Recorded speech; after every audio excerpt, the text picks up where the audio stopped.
Kami dari kelompok pertama akan mempresentasikan hasil kerja kelompok kami dalam mata kuliah psikologi abnormal, yang mana materi kami yaitu tentang gangguan mood yang diampu oleh Ibu Iswatul Hasanah, yang mana dalam materi kami akan menjelaskan tentang 4 rumusan masalah. Yang pertama yaitu pengertian dari gangguan mood itu sendiri. Yang kedua yaitu macam-macam gangguan mood. Yang ketiga yaitu faktor-faktor penyebab gangguan mood itu terjadi. Yang terakhir yaitu tentang bagaimana cara menangani gangguan mood itu sendiri. Nah, pastinya para mahasiswi sekalian dan mahasiswa sekalian penasaran, apa sih gangguan mood itu dan apa sih macam-macamnya dan bagaimana faktor-faktor penyebab terjadinya gangguan mood serta bagaimana cara menangani gangguan mood tersendiri. Nah, kami kelompok pertama sudah mempersiapkan video yang menjelaskan tentang 4 rumusan masalah tersebut. Dan alangkah baiknya jika setiap mahasiswi sekalian atau mahasiswa sekalian memahami dari isi video kami tersebut. Selanjutnya, selamat menyaksikan video kami teman-teman. Wassalamualaikum warahmatullahi wabarakatuh. Assalamualaikum warahmatullahi wabarakatuh. Perkenalkan, nama saya Muhammad Rizal. Saya selaku Ketua Pertama akan menjelaskan pengertian mood. Mood merupakan perpanjangan diri emosi yang berlangsung selama beberapa waktu, kadang-kadang beberapa jam, beberapa hari, atau bahkan dalam beberapa kasus depresi sehingga mencapai berbulan-bulan. Mood yang dialami dalam kehidupan manusia ini sedikit banyak akan memberi pengaruh yang kuat terhadap cara mereka dalam interaksi. Orang dengan gangguan mood atau mood disorder adalah orang yang mengalami gangguan mood yang luar biasa parah atau berlangsung lama dan mengganggu kemampuan mereka untuk berfungsi dalam memenuhi tanggung jawab secara normal. Gangguan mood yang terjadi pada seseorang ini umumnya terjadi karena banyaknya tekanan yang menimpa dirinya dan cenderung terlalu dalam. Terkadang dapat meningkatkan risiko berkembangnya gangguan mood yang kemudian dapat berubah menjadi depresi, terutama depresi mayor. Hal ini terbukti pada suatu penelitian yang menemukan bahwa dalam sekitar 4 dari 5 kasus depresi mayor diawali oleh peristiwa kehidupan yang penuh tekanan. Orang juga lebih cenderung untuk menjadi depresi bisa mereka menanggung sendiri tanggung jawab dari peristiwa yang tidak diinginkan. Mungkin itu saja pemaparan dari saya. Kurang lebihnya mohon maaf. Wassalamualaikum warahmatullahi wabarakatuh. Assalamualaikum warahmatullahi wabarakatuh. Saya Haris Numansa. Di sini saya akan menjelaskan tentang macam-macam gangguan mood. Nah, ada beberapa jenis dalam gangguan mood. Nah, yang pertama yaitu episode manic. Nah, periode ini biasanya muncul secara tiba-tiba, mengumpulkan kekuatan dalam beberapa hari. Selama satu periode manic, orang tersebut akan mengalami elevasi atau ekspansi mood yang tiba-tiba merasakan suatu kegembiraan. Nah, dalam episode manic terdapat kesamaan karakteristik dalam efek yang meningkatkan disertai dengan peningkatan dalam jumlah dan kecepatan aktivitas fisik dan juga mental dalam berbagai derajat keparahan. Dalam episode manic terdapat tipe hipomania, di mana pada gangguan ini derajat gangguannya lebih ringan dari mania. Tipe hipomania ini dapat ditandai dengan adanya efek yang meninggi atau berubah disertai dengan aktivitas menetap selama sekurang-kurangnya beberapa hari berturut-turut dan tidak disertai dengan halusinasi atau hawam. Nah, selanjutnya yang kedua yaitu gangguan depresi. Nah, depresi merupakan suatu perasaan yang biasa muncul dalam berbagai cara dan mempunyai sejumlah penyebab, tidak memperdulikan jenis kelamin dan juga pekerjaan, dan biasa menyerang kapanpun dari remaja sampai juga parubaya, di mana usia parubaya ini merupakan usia puncak dari depresi. Pada setiap orang, depresi ini berbeda-beda bentuknya. Kondisi ini bisa disertai dengan kecemasan, kegelisahan, dan juga berbicara gugup, atau biasa beralih menjadi periode mania. Berbicara berputus-putus serta aktivitas kompulsif yang dinamakan pasien manic depresif. Namun ada juga yang bersikap apatis dan cenderung menutupi kekhawatirannya. Penderita ini sering mengeluh, tidak mampu berpikir dengan jelas, sulit berkonsentrasi atau membuat keputusan.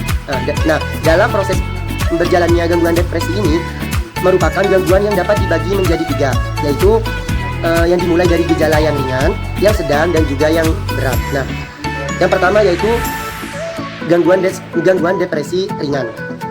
Depresi ringan ini diidentikan dengan depresi minor, yang merupakan perasaan melankolis yang berlangsung sebentar dan disebabkan oleh sebuah kejadian yang tragis atau mengandung ancaman atau kehilangan sesuatu yang penting dalam kehidupannya. Nah, yang kedua yaitu depresi sedang. Depresi sedang ini dialami oleh penderita selama kurang lebih 2 minggu, dan orang dengan depresi ini mengalami kesulitan nyata untuk meneruskan kegiatan sosial, pekerjaan, dan urusan rumah tangga. orang dengan depresi sedang ini setidaknya memiliki 2-3 dari gejala utama dan ini mengalami kesulitan nyata untuk meneruskan kegiatan sosial, pekerjaan, dan urusan rumah tangga.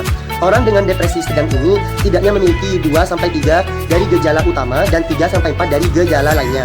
Nah, yang ketiga yaitu depresi mayor. Nah, depresi mayor merupakan salah satu gangguan yang prevalensinya paling tinggi di antara berbagai gangguan. Depresi mayor merupakan adalah kemurungan yang dalam dan menyebar luas. Perasaan murung ini mampu menyedot semangat dan energi serta menyelubungi kehidupan si penderita seperti asap yang tebal dan menyesakkan dada. Depresi mayor ini dapat berlangsung cukup lama, mulai dari 14 hari sampai beberapa tahun. Hal ini menyebabkan penderita akan sangat sulit untuk berfungsi dengan baik di lingkungan sekitarnya.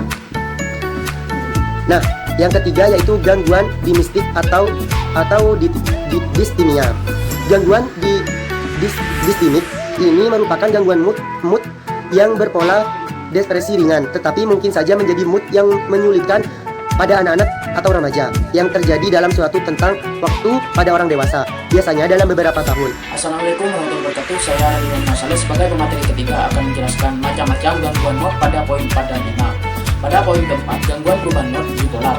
Gangguan bipolar adalah gangguan mental berat tanpa memandang apakah ada perubahan mental antara mania dan depresi secara full. Gangguan bipolar merupakan suatu psikosis efektif. Ada gangguan emosi baik akibat kebiasaan maupun menyembunyikan kecemasan dan perasaan malu. Dan gangguan bipolar 2, gangguan bipolar 1 ini terjadi pada seseorang yang mengalami setidaknya satu episode manik secara penuh. Sedangkan gangguan bipolar 2 ini diasosiasikan dengan suatu bentuk mania yang lebih ringan. Poin kelima, gangguan siklotimik. Gangguan siklotimik ini berasal dari kata Yunani, kiklos, lingkaran, dan timus, spirit. Jadi dapat diartikan bahwa siklotimik ini merupakan spirit yang bergerak secara berputar, di mana dapat diartikan sebagai suatu deskripsi yang tepat dari siklotimik karena gangguan ini melibatkan suatu pola melingkar yang kronis dari gangguan mood. Pada penderita gangguan siklotimik, penderita mengalami pergantian suasana perasaan, senang, dan depresi yang bersifat kronis yang tidak sampai pada tingkat keparahan seperti episode maniak atau depresi berat. Pada para gangguan psikosomatik cenderung berasal dari salah satu keadaan suasana perasaan selama bertahun-tahun dengan relatif sedikit periode suasana netral. Sekian penjelasan dari saya, kurang lebihnya mohon maaf. Wassalamualaikum warahmatullahi wabarakatuh.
menerima penanganan untuk gangguan yang mendasari pelaku bunuh diri, termasuk di dalamnya adalah depresi, skizofrenia, serta penyalahgunaan alkohol dan juga zat. Sekian dari saya. Wassalamualaikum warahmatullahi wabarakatuh. Assalamualaikum warahmatullahi wabarakatuh. Perkenalkan, nama saya Irman Yana. Di sini saya sebagai pemateri ke-6 akan menjelaskan tentang faktor-faktor yang menyebabkan gangguan mood. Nah, di sini terdapat beberapa faktor yang bisa menyebabkan gangguan perasaan atau yang biasa disebut dengan gangguan mood. Faktor-faktor tersebut antara lain yang pertama, faktor-faktor biologis. Nah, Faktor-faktor biologis juga terbagi menjadi beberapa bentuk. Yang pertama, predisposisi genetis. Kedua, fungsi neurotransmitter yang terganggu. Kemudian yang ketiga, abnormalitas pada bagian otak yang mengatur kondisi mood. Dan yang terakhir, keterlibatan sistem endokrin yang memungkinkan dalam kondisi mood. Kemudian faktor-faktor yang kedua adalah faktor-faktor sosial lingkungan. Nah, faktor-faktor sosial lingkungan berupa peristiwa hidup yang penuh tekanan seperti kehilangan seseorang yang kita cintai atau lama menganggur. Nah, faktor yang paling menonjol antara lain adalah hubungan perkawinan, gender, dan dukungan sosial. Mungkin hanya ini yang dapat saya sampaikan. Wassalamualaikum warahmatullahi wabarakatuh. Yang ketiga, faktor-faktor behavioral. Faktor-faktor behavioral berupa kurangnya reinforcement dan interaksi yang negatif dengan orang lain yang menghasilkan penolakan. 4. Faktor-faktor emosional dan kognitif. Faktor-faktor emosional dan kognitif yang dimaksud adalah sebagai berikut. A. Dalam psikoanalisis klasik, kemarahan diarahkan ke dalam. B. Kesulitan emosional dalam melakukan coping atas kehilangan orang yang dikasihi. C. Kurangnya makna atau tujuan dalam kehidupan. D. Cara berpikir yang liar atau terdistorsi secara negatif atau suatu cara atribusional yang cenderung depresi. Assalamualaikum warahmatullahi wabarakatuh. Saya Siti Nuraini. Di sini saya sebagai pemateri keempat yang menjelaskan tentang cara menangani gangguan mood. Di sini ada beberapa hal yang dapat dilakukan untuk menangani seseorang yang mengalami gangguan mood. Di sini terdapat 4 cara menanganinya, yaitu yang pertama dengan cara pengobatan. Di sini cara pengobatan yaitu dengan pemberian antidepresan, yang mana antidepresan ini membantu mengontrol gejala dan mempertahankan fungsi neurotransmitter. Di sini terdapat 3 tipe antidepresan. Yang pertama yaitu tricyclic atau tofranil atau elafir, yang mana obat yang digunakan secara halus dapat menangani depresi, yaitu kegunaan tricyclic tersebut. Dan obat-obatan antidepresi ini membutuhkan waktu 2-8 minggu. Sehingga selama itu pasien merasa keadaannya lebih buruk dan mengembangkan sejumlah efek samping seperti pandangan kabur, mulut kering, konstipasi, kesulitan buang air kecil, mengantuk, bahkan berat badan bertambah dan mungkin menyebabkan disfungsi seksual. Dan untuk alasan ini, 40% di antara pasien-pasien ini berhenti menggunakan obat tricyclic tersebut, yaitu monoamine oksidase inhibitor atau yang disingkat dengan MHO, yang mana MHO ini berfungsi membreakdown atau memogokkan neurotransmitter seperti neuropinefrik dan serotonin. Dan inhibitor MHO tampaknya lebih efektif dibandingkan dengan tricyclic yang tadi, dengan efek samping yang lebih sedikit. Terapi inhibitor MHO jarang digunakan karena 2 konsekuensi yang serius, yaitu makan makanan dan minum minuman yang mengandung piramil seperti keju, anggur merah, atau upir dapat mengakibatkan episode hipertensi berat dan kadang-kadang kematian. Ketiga yaitu selective serotonin reuptake inhibitor atau yang disingkat dengan SSRI, yang mana SSRI ini spesifik memblokir reuptake serotonin prasinaptik. Ini secara temporer menaikkan level serotonin di bagian reseptornya. Obat yang paling terkenal di kelompok ini adalah fluoxetine atau Prozac. Efek samping Prozac adalah agitasi fisik, disfungsi seksual, hasrat seksual yang menurun atau yang tampak sangat menonjol, insomnia dan masalah pencernaan. Namun efek samping ini nampaknya tidak terlalu mengganggu kebanyakan pasien dibandingkan dengan tricyclic yang tadi, kecuali mungkin dengan kaitan disfungsi seksual. Dan cara menangani gangguan mood yang kedua yaitu dengan cara terapi kognitif behavioral, yang mana dalam terapi ini pasien diajari untuk menelaah secara cermat proses berpikir mereka saat mereka depresi dan untuk menengarai kesalahan-kesalahan depresi dalam berpikir. Pasien diajari bahwa kesalahan dalam berpikir dapat menyebabkan depresi secara langsung. Penanganannya melibatkan tindakan mengoreksi kesalahan-kesalahan berpikir dan menggantikannya dengan pemikiran dan penilaian yang kurang menyebabkan depresi, mungkin lebih realistis. Selain itu, selama proses terapi, skema-skema kognitif negatif atau cara yang khas untuk memandang dunia yang meminem kesalahan kognitif tertentu, tapi dalam kehidupan sehari-hari. Intinya, terapi kognitif ini memiliki pendekatan penanganan yang melibatkan pengidentifikasian dan pengubahan gaya berpikir negatif, dihubungkan dengan gangguan psikologi seperti depresi, kecemasan, serta menggantikan pikiran-pikiran itu dengan bahagia, kekuatan, dan keyakinan yang positif, dan pada akhirnya akan menjadi perilaku yang adaptif dan menjadi mekanisme pertahanan atau coping style. Sekian pemaparan dari saya. Wassalamualaikum warahmatullahi wabarakatuh. Selanjutnya, cara menangani gangguan mood yang ketiga yaitu psikoterapi interpersonal (IPT) atau interpersonal psikoterapi. IPT di sini memiliki pendekatan penanganan yang lebih baru yang menekankan pada resolusi berbagai masalah dan stresor interpersonal, seperti misalnya perselisihan pembagian peran dan konflik perkawinan dan lain-lain. Setelah diidentifikasi perselisihan yang terjadi, langkah selanjutnya adalah mencari penyelesaiannya. Pertama, terapis membantu pasien menetapkan tahap perselisihannya, baru kemudian mencari penyelesaiannya dengan melalui berbagai tahapan. Tahap yang pertama yaitu tahap negosiasi atau membuat negosiasi ulang. Tahapan yang kedua yaitu tahap jalan buntu, serta tahap yang ketiga yaitu tahap resolusi. Cara menangani gangguan mood yang keempat yaitu ECT atau elektrokonvulsif dan simulasi magnetik transkranial.